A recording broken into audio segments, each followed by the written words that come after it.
ಬಖ್ತಿಯಾರ್ ಖಿಲ್ಜಿ ನಾಶ ಮಾಡಿದ್ದು ಯಾಕೆ? ಒಂದು ವೇಳೆ ಇದೇನಾದ್ರೂ ನಾಶವಾಗದೇ ಹೋಗಿದ್ರೆ ಇವತ್ತಿಗೆ ಭಾರತದ ಚಿತ್ರಣ, ಭಾರತದ ಇತಿಹಾಸವೇ ಬೇರೆ ಆಗಿರ್ತಾ ಇತ್ತು.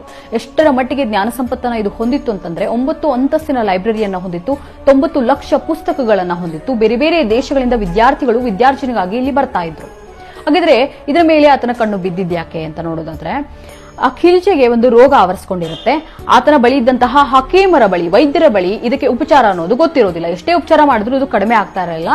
ಆಗ ಆತನಿಗೆ ಯಾರೋ ಒಬ್ರು ಹೇಳ್ತಾರೆ, ನಲಂದ ವಿಶ್ವವಿದ್ಯಾಲಯದಲ್ಲಿ ಇರುವಂತಹ ರಾಹುಲ್ ಶ್ರೀ ಭದ್ರಿ ಆಚಾರ್ಯರ ಬಳಿ ಈ ರೋಗಕ್ಕೆ ಔಷಧಿ ಇದೆ ಅಂತ ಹೇಳ್ತಾರೆ. ಆಗ ಆಚಾರ್ಯರನ್ನ ಭೇಟಿ ಮಾಡಿದಂತಹ ಖಿಲ್ಜಿ ಆಚಾರ್ಯರಿಗೆ ಒಂದು ಸವಾಲನ್ನ ಹಾಕ್ತಾನೆ.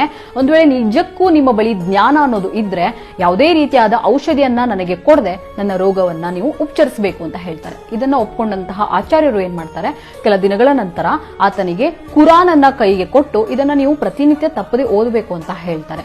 ಅದೇ ರೀತಿ ಖಿಲ್ಜಿ ಕೂಡ ಮಾಡಿ ನೋಡ್ತಾನೆ. ಕ್ರಮೇಣ ಆತನ ರೋಗ ಗುಣಮುಖವಾಗ್ತಾ ಬರುತ್ತೆ. ಆಗ ಆಚಾರ್ಯರು ಹೇಳ್ತಾರೆ, ನಿನ್ನ ಪುಸ್ತಕದ ಹಾಳೆಗಳಿಗೆ ಈ ಔಷಧಿಯನ್ನ ಸವರಲಾಗಿತ್ತು, ಅದನ್ನ ಉಸಿರಾಡೋದ್ರಿಂದ ನಿನ್ನ ರೋಗ ಗುಣಮುಖವಾಗಿದೆ ಅಂತ ಹೇಳ್ತಾನೆ. ಇದರಿಂದ ಖುಷಿ ಆಗೋದ್ರ ಬದಲು ಖಿಲ್ಜಿಗೆ ತುಂಬಾನೇ ಕೋಪ ಬರುತ್ತೆ, ತುಂಬಾ ಈರ್ಷ್ಯಾ ಮನೋಭಾವ ಹುಟ್ಟತ್ತೆ. ಈ ಕಾಫಿರರ ಬಳಿ ಇಷ್ಟೊಂದು ಜ್ಞಾನ ಯಾಕಿದೆ, ನಮ್ಮ ಬಳಿ ಇರದೇ ಇರೋದು ಇವರ ಬಳಿ ಇರಬಾರ್ದು ಅನ್ನೋ ಒಂದೇ ಉದ್ದೇಶಕ್ಕೆ ಆತ ಇಡೀ ಅಷ್ಟು ದೊಡ್ಡ ಬೃಹತ್ ಜ್ಞಾನ ಭಂಡಾರವನ್ನ ಸುಟ್ಟು ಹಾಕ್ತಾನೆ.